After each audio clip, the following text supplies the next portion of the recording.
Investidores, o Bitcoin chegou a perder o suporte horizontal que a gente havia mencionado aqui na nossa última análise, porém conseguiu ali segurar na faixa dos 40 mil dólares. A gente sabe que esse nível é um suporte psicológico, era uma região que a gente estava atento aqui para uma possível armadilha, né? Essa foi a ideia aí compartilhada na análise anterior.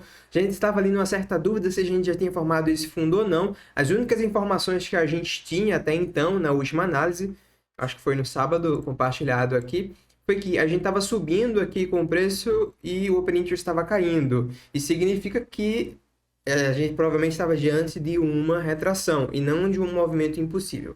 Mas poucas informações, a gente precisava de mais informações. Bem, essa informação veio, tá? Se a gente olha aqui no domingo, a gente apresentou divergências bearish entre o preço e o CVD. O CVD, essa linha...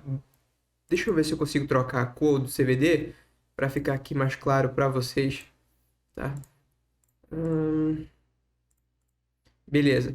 Então a gente consegue ver o CVD rompendo topos, enquanto o preço não, mostrando para a gente uma possível distribuição na região. Para quem não entende o CVD, eu fiz uma aula só sobre o CVD, vou deixar o card no fim deste vídeo. Então, mostrando uma possível distribuição local aqui ocorrendo nessa faixa, o que aumenta a probabilidade de a gente vir a níveis mais abaixo. Tendo essa informação em mente, a decisão que vir a tomar foi subir os stops das operações em long que a gente tinha pego quando a gente estava nessa faixa. Então, compartilhei com o pessoal dentro da Belo Trade, que estava subindo o stop aí das operações para próximo da faixa de entrada para se proteger, porque o cenário não estava ficando muito legal. Então, o preço do Bitcoin veio a retrair. A gente havia mencionado na última análise que a gente ficaria atento nessa faixa aqui para uma possível compra. Porém, o que a gente precisava ver? Baixos volumes na retração e divergência bullish no CVD. A gente cai com altos volumes. A propósito, eu uso o indicador que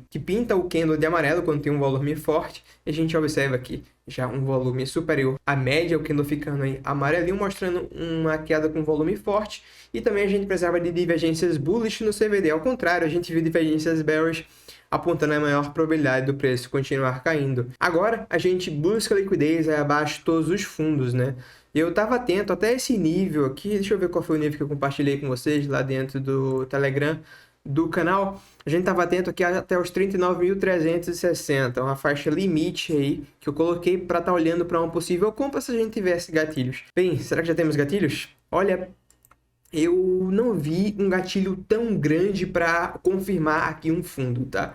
Pode ser que esse fundo já tenha sido formado, a gente vinha analisando aqui, que a gente pode estar diante aqui de onda 1, 2, 3, 4, e agora uma possível onda 5, dentro dessa onda 5, 1, 2, 3, 4, 5, né? Então até por isso a gente estava atento nessa faixa de captação de liquidez para buscar um gatilho de fundo, mas eu não vi um gatilho tão forte, tá? Tem uma história que eu li que o Warren Buffett, que ele conta sobre o Ted Williams. Ted Williams é um rebatedor de beisebol, e o Ted, ele fez uns estudos sobre os arremessos da bola que vinha para ele rebater. E ele percebeu que quando a bola vinha num determinado ângulo, ele chamava esse ângulo de sweet spot, né, o ponto doce, e ele rebatia essa bola, ele tem uma assertividade bem maior. Porém, ele não poderia passar o dia todo com o bastão nos ombros esperando a bola vindo no melhor ângulo para ele rebater. Se ele deixasse passar 3 bolas, ele seria eliminado do jogo.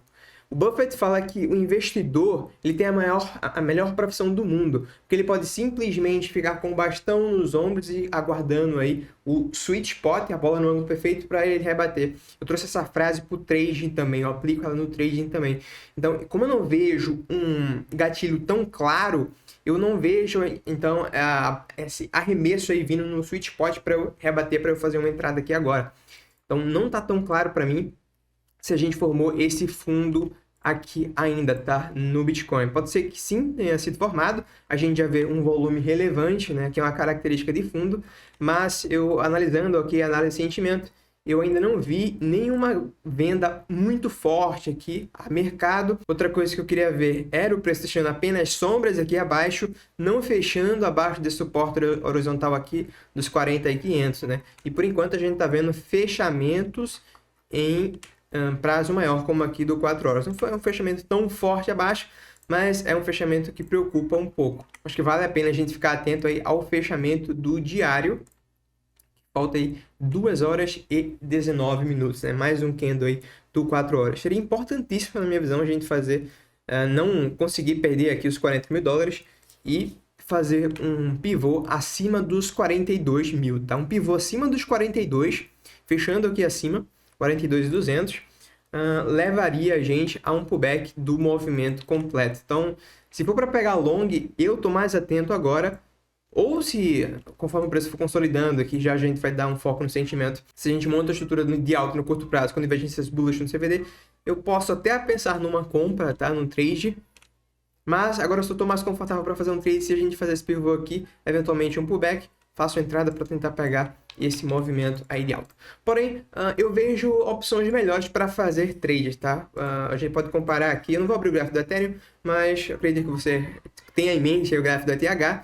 O ETH tem muito mais volume abaixo, tem muito mais suporte abaixo, né? Ao contrário do Bitcoin, que tem muita resistência acima. Fora que o Ether fez um movimento bem legal contra o BTC. Então, se fosse para fazer compra, talvez o Ethereum esteja mais interessante, né? O Bitcoin deixou muita resistência acima. Até por isso, eu acredito que uma vez que a gente subir, tem grandes chances de ser um pullback para eventualmente vir buscar níveis mais abaixo. Mas isso falo com as informações que a gente tem aqui atual. Quando a gente subir, a gente vai ter que analisar como é que vai ser essa alta. Se vai ser com alta ou baixos volumes e o sentimento. Falando agora do sentimento, vamos fazer uma leitura do sentimento na faixa atual. Primeiramente, quero lembrar para vocês que a gente tem um mar de ordens aqui nessa região, né? Algumas delas parece que foram executadas, porém o grosso das ordens vão estar aqui abaixo dos 39.200, tá? Olha o tanto de ordens, faz um bom tempo que a gente não vê tantas ordens assim para segurar o preço do ativo. Mas eu já vi diversas vezes no passado o preço varar todas essas ordens, então não duvido que isso aconteça por aqui. Vamos falar agora do sentimento no curto prazo, tá? A gente teve algumas vendas a mercado, mas na minha visão não foi tão forte para me deixar confortável para fazer uma entrada agora no Bitcoin. Para fazer entrada aí só se fosse DCA, aí sim, tá? Tendo muito caixa para comprar em níveis mais abaixo, mas para trading ainda não vi grandes gatilhos da forma que eu opero, tá? Uma coisa que eu queria ver aqui, após esse mini pivô aqui no curto prazo, seria divergências bullish no CVD entre esses dois fundos. Por enquanto, a gente não tem uma divergência aqui tão legal. Eu queria ver o CVD perdendo fundo enquanto o preço não está acontecendo. Então, tá meio incerto aí se a gente vai formar esse fundo aí ou não. Então, eu não estou tomando aí nenhuma decisão. Se eu tivesse pouco exposto, nesse momento, seria um momento, sem dúvidas, que já estaria fazendo uma exposição em principalmente em algumas altcoins, tá? No Bitcoin ainda vejo gente um pouco esticado, porém, dependendo da forma de pensar, de operar, de investir de cada um, já pode ser uma faixa assim para iniciar um DCA, mas tendo muito caixa para comprar em níveis mais abaixo. Beleza? Voltando aqui para análise técnica, se a gente perder os 40 mil dólares, perdendo esse fundo aqui, eu acredito que a gente pode ter uma queda aí mais forte e vir buscar os próximos níveis aqui de suporte, tá?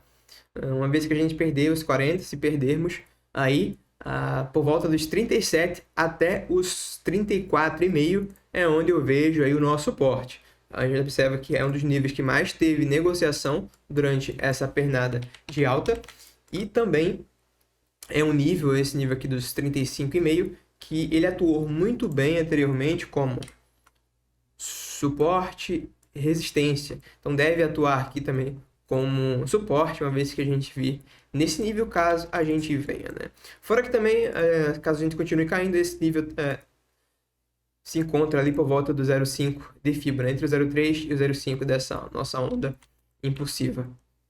Mas, para a gente falar desses níveis, a gente precisa perder os 40k. Enquanto não, eu ainda estou vendo aí uma esperança para a gente segurar nesses níveis, mas lembrando, não está tão claro que o fundo foi formado nessa região, tá? Não estou tomando nenhuma decisão por enquanto. Se a gente continuar caindo, aí sim eu vou estar aumentando a minha exposição, não no Bitcoin, tá? Eu já tenho a quantidade de Bitcoin que pretendo ter para o bull market. Eu vou estar me expondo aí nas altas caso a gente continue a queda. No momento, não estou fazendo nada.